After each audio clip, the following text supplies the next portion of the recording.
Okay, I know it's late, but the Ottawa Senators posted something late, and I wanted to do this video. And so I did an 18-minute video where I went through the video that was posted by the Ottawa Senators and Eugene Melnyk. But what I'll do is I'll link it in the description for this video and get the input from Ottawa Senators fans. I talk a lot about my fandom of the Canucks and of the Bruins and of the Stars. Rightfully so.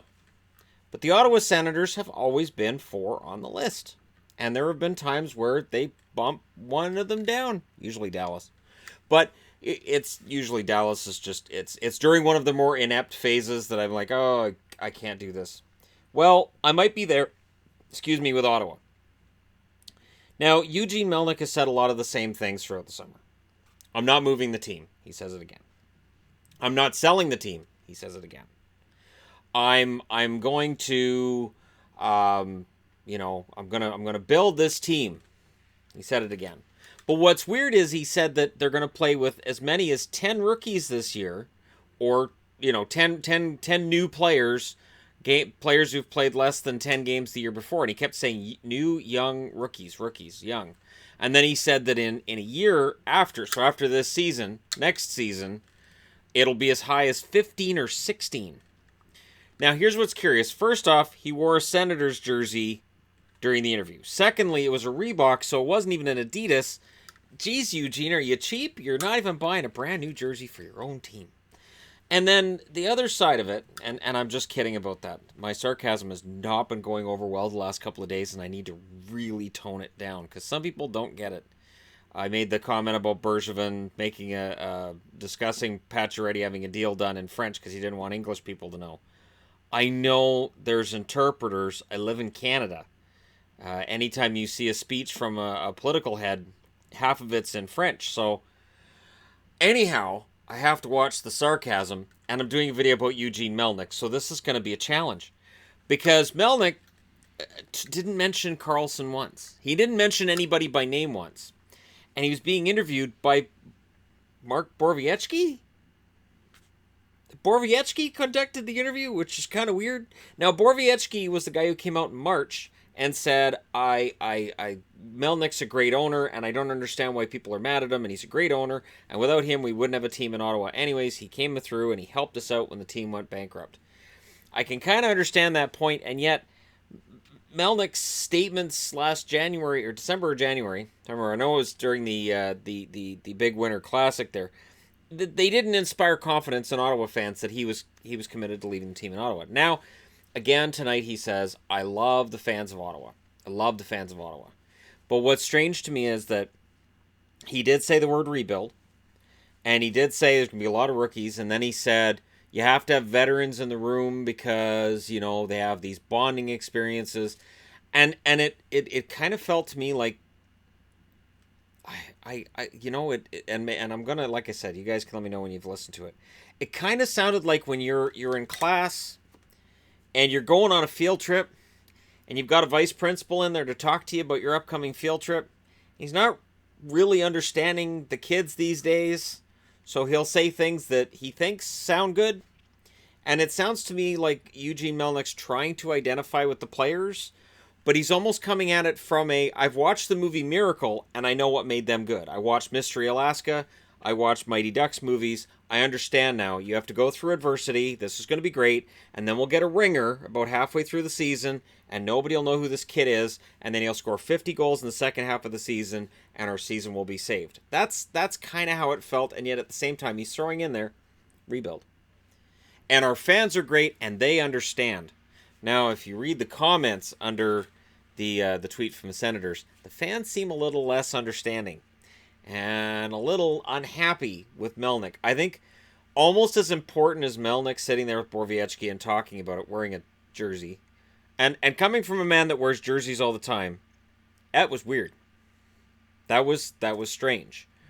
There are times where I don't wear jerseys, and if I was an owner of a hockey team and I was sitting down for an interview about their future, I'd make sure I had a suit for that occasion. I would want to look like I'm the business leader, I'm the guy in charge, don't you worry about a thing, rather than looking like this. This is, for the channel, and this is something I do now because it's part of the hockey guy character thing and just part of interacting with people in public, and that's a part of the deal. I didn't used to wear jerseys all the time. I didn't used to wear a hat all the time either. But it's strange to see an owner sit there and do that. And I'm not sure. And the other problem I had watching it was, who's he trying to sell this to? Is he trying to? And again, this is for Senators fans who've been watching this for years, because I want to understand how you guys feel about this. Is he trying to tell season ticket holders, don't cancel? Don't you dare cancel, because you're going to miss something special if you cancel. Is this a signal that this is going to be a long-term rebuild? Because it sounds like it, and yet he says we're going to be better than people think we're going to be. He said we're going to be bigger than they think we're going to be. So did all the players grow over the summer? Because that's kind of a strange way of putting it. I get what he's saying, though. So anyways, again, sarcasm. No sarcasm, Shannon. Don't do it. Just stop. Don't do it. I'm curious. I'm curious to see what Ottawa's going to do going forward, because he didn't mention Karlsson. He kept saying this has to be a team. This can't be about the players. It has to be about the collective team. That tells me that if you're Mark Stone, Erik Karlsson, or Matt Duchene, you could very well be on your way out the door. He foresees a very young roster with Borowiecki looking like he's the guy that Eugene Melnyk's counting on. And I'm not making this up. I'm not making this up. Watch it for yourself. It feels to me like he's saying, Borowiecki, you are one of the leaders of this team, and I'm counting on you going forward. And Borowiecki's like, I like these kids. They're going to be great. And it sort of comes back to what I've been saying with some of the rookie tournaments, some of the rookie stuff. It can be really easy to get caught up in this feeling of, oh, this kid's going to be awesome. And then at the end of the day, when they get out there against NHL opposition, they struggle. Sometimes it's self-confidence. Sometimes they're not physically strong enough to handle it, or they can't handle the physicality of the hockey games in the NHL, the speed of the NHL. I mean, it's not just the physical side of things. It's fast, it's heavy hitting. It is it's a tough game, and it's tough to move up in any given roster at any time. It's not an easy thing to do. So for me, I understand. I understand where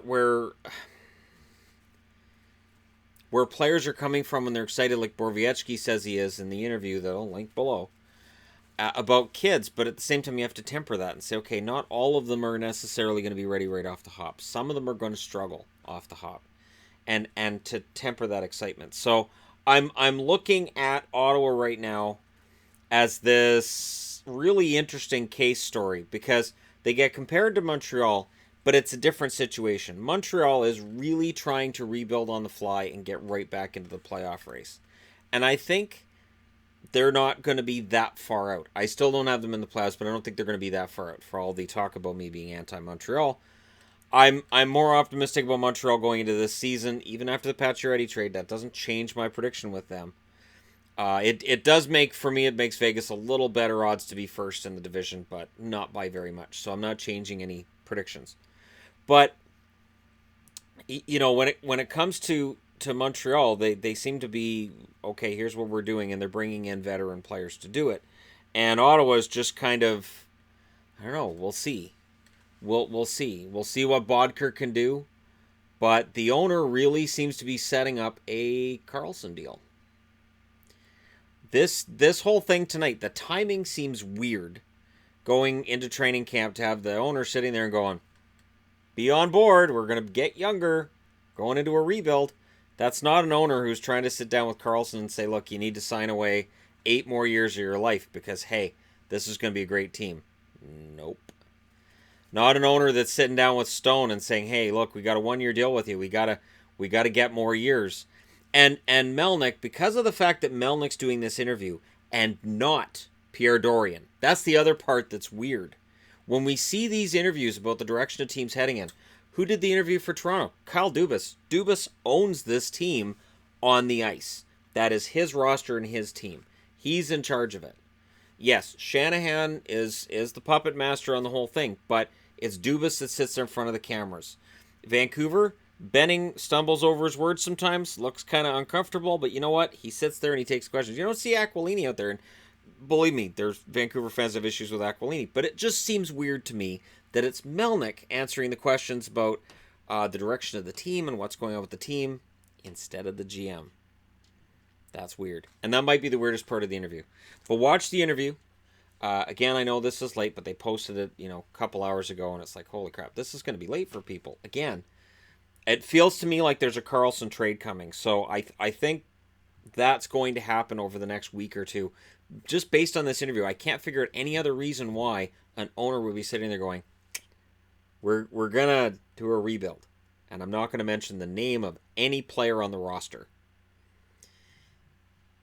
That's bad. If you're looking for a quick turnaround for Ottawa, that's bad news. And I am a firm believer that if Ottawa, if not for the Hoffman trade being forced in the offseason, I would be right up there with people who say, you know what, Ottawa can get back into this. If they still had Hoffman on the wing and Brady Tkachuk coming in, I'd be right there with everybody else saying, you know what, all they need is Tkachuk to be okay, Logan Brown to come in and be able to play, and this team can get right back in the playoff hunt. But this feels kind of weird. Let me know your thoughts. Eugene Melnyk. Always in the news if you're an Ottawa fan, and the Melnyk out signs, you might have to leave them up for a while because it sounds like he's not going anywhere. Let me know your thoughts. Hit like and subscribe if you're browsing your way through. Just happened upon this video. Thank you guys so much for watching. I'll talk to you again soon.